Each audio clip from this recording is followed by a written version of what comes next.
大家好，歡迎嚟到新一集嘅紅茶館嘅系列。今個系列呢就叫做思考陷阱嘅系列。首先都同大家講講啦。聖經呢箴言4章23節呢，講過咁嘅：你要保守你心，勝過保守一切，因為一生的果效是由心發出。而聖經裏邊耶利米書17章9節亦都係咁講嘅：人心比萬物都詭詐，壞到極處，誰能識透呢？而喺我哋嘅中國嘅佛教呢，亦都有講過依番説話嘅。喺大乘本生心地觀經裏邊呢，咁樣講嘅：三界之中，以心為主，能觀心者，究竟解脫。而喺印度教呢，奧義書裏邊呢，亦都咁講：心是萬物之醒，心是生死之根。而喺我哋嘅儒家思想嘅大學經裏邊呢，亦都有咁講過：欲修其身者，先正其心。而喺我哋嘅中國嘅傳統嘅古言裏邊呢，亦都會講：修身齊家治國平天下。嗱，我點解會講咗咁多關於唔同嘅宗教，我哋一啲傳統嘅箴言講嘅關於心嘅嘢呢？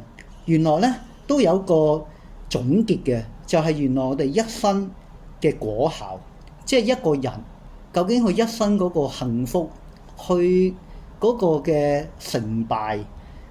原來一切都係從個心開始，思想所以係好重要。大家亦都可能聽過啦，一個人嗰個外在嘅成就係永遠唔會高得過佢內在嗰個嘅認知能力嘅。即係話，如果一個人想喺世界裏邊，喺俗世裏邊，如果要得到幸福，得到世俗嘅成功呢，往往係必須要提升自己嗰個嘅內在嘅認知能力嚇。咁呢點呢，亦都係大家我諗都會認同嘅一樣嘢。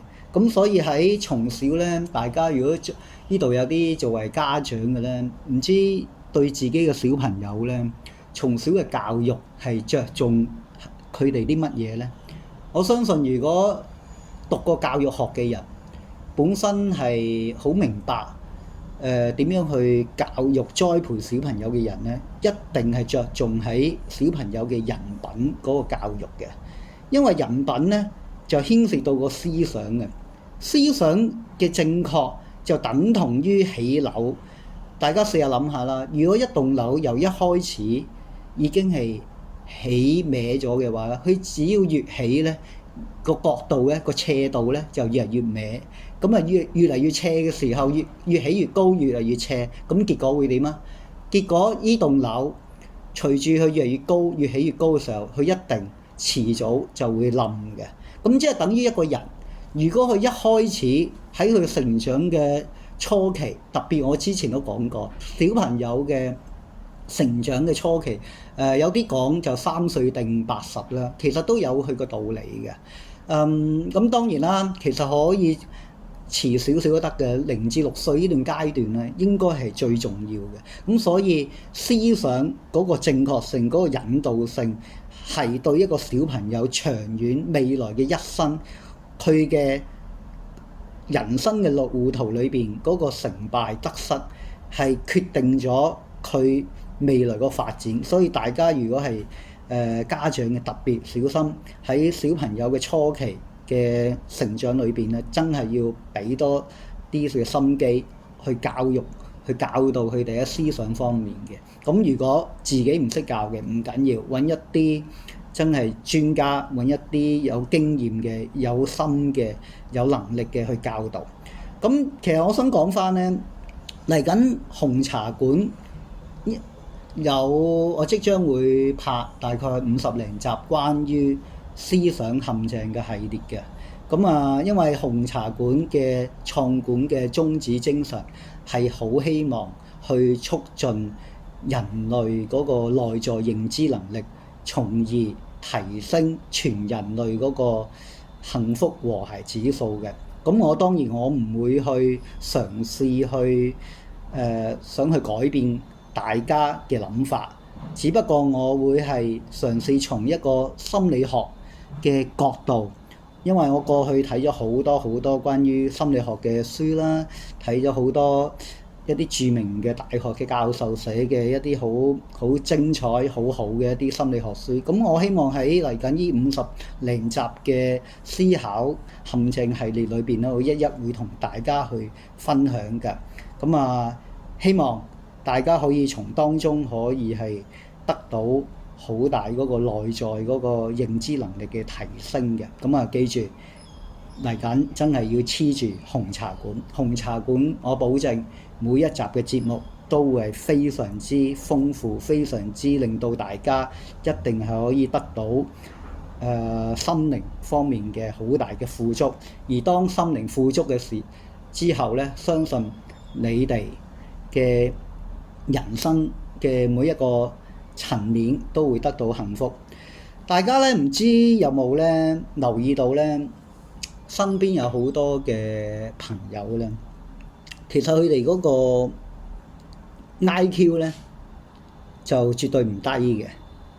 不過咧唔知點解佢哋喺各方面人生各方面嘅範疇嘅嘢咧，都係幾失敗嘅。譬如啦，事業啦、感情啦、婚姻啦、友誼啦、理財啦，都係好多好多問題，甚至有啲連健康都有問題嘅。咁呢啲點解會咁呢？譬如有啲人點解永遠重重複複會犯錯？離完一次婚又一次又一次，可以重複嘅。事業又係轉完一份工又一份工又一份工。咁而理財方面呢，有啲就好得意嘅，明明份收入係相當唔錯嘅，咁但係點解又會搞到最後就破產收場呢？甚至有啲曾經事業係做得好風光嘅，咁點解又會到最後又好投資失敗啊？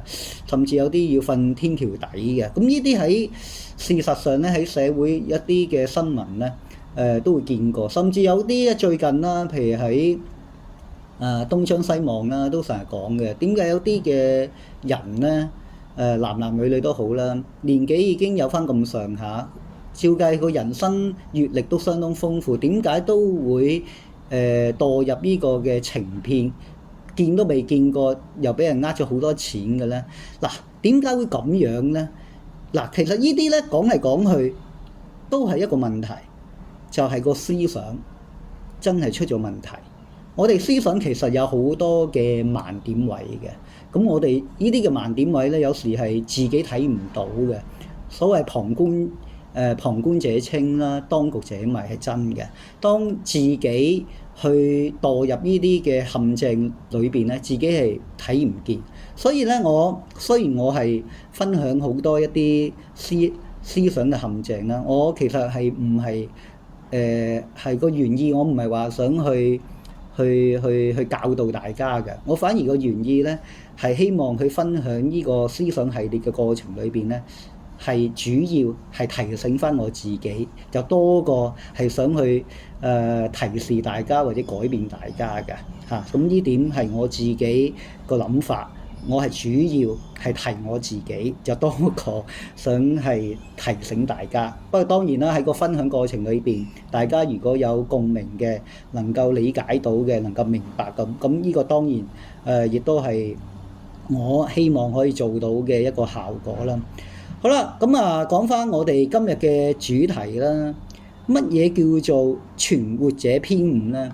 我最近咧就睇翻以往啦喺勁歌金曲啲頒獎典禮見到譚詠麟張國榮梅艷芳呢啲等等曾經係非常之出名嘅歌星啦。甚至之前Michael Jackson 呢啲啦，都係好出名嘅歌星。當然啦，開場演唱會即係據聞有啲嘅收入係講緊過百萬一場嘅。咁如果開幾廿場已經賺夠即係好多人幾世嘅收入嘅。嗱，咁啊聽見呢啲咁風光嘅、咁振奮人心嘅成功例子咧，大家心唔心動啊？想唔想去做明星啊、歌星啊？甚至有啲人做生意都係啦，見到哇，好似之前李嘉誠咁啊，長和哇做到好犀利，騰訊呢啲又係做到好誇張，咁啊甚至 Facebook 嘅創辦人。咁啊，亦都係賺好多好多錢。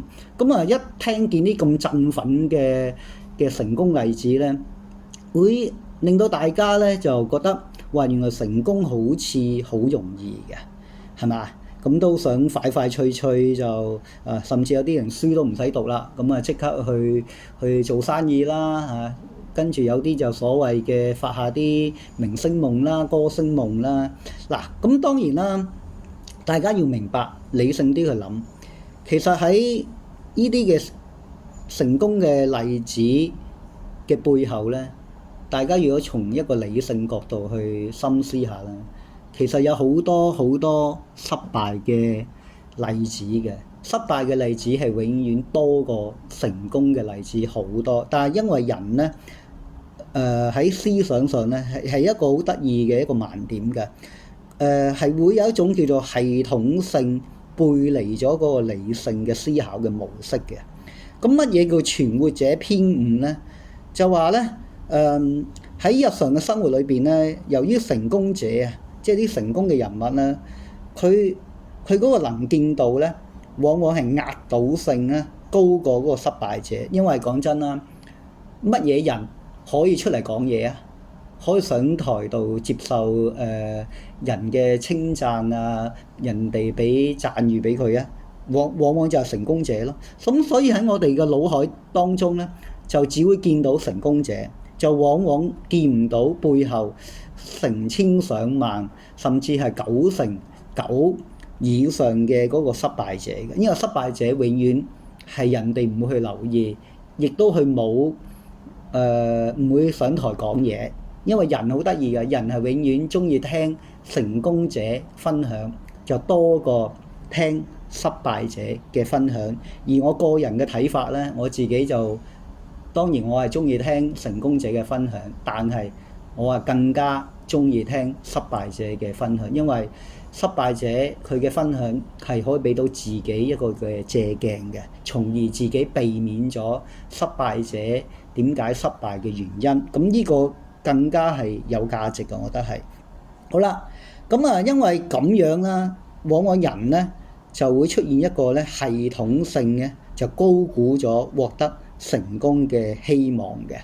咁呢點要大家一定要留意。所以大家當如果想從事一啲比較即係表面上可能會得到好高收入嘅行業啦，譬如做歌星啦、明星啦，咁甚至做一啲嘅股票嘅經紀啦、地產嘅經紀啦，咁呢啲嘅行業咧，相對咧可能係真係有機會，如果成功嘅話咧，係揾嘅錢係比一般嘅打工仔咧係多嘅。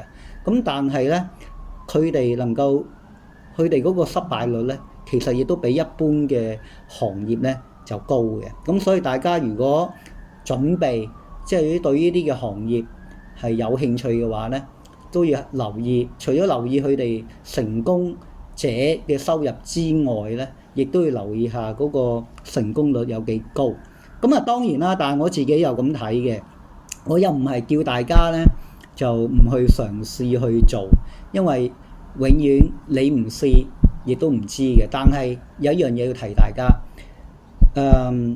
知道成功嘅時候會得到好大嘅成就，但係亦都會明白，當失敗嘅時候或者個成功率係低嘅時候咧，會唔會有啲嘅避險嘅方法？即係譬如做生意咁，最緊要防守。即係你如果能夠知道成功率係其實好低嘅，咁亦都係要留意返如果失敗咗之後，你有冇足夠嘅能力可以承受得嗰個嘅失敗嘅風險？咁如果能夠計清咗呢條數咧，我覺得有時有啲嘢都唔需要話一定係話要100%成功先去做嘅，只要你能夠去承受到個風險咧，同埋知道個成功率有幾高咧，咁我覺得都係值得去做嘅。好啦，咁啊，今集講到呢個為止，希望呢集嘅內容可以幫到大家。咁啊，希望大家免費嘅訂閱、點讚同分享出去。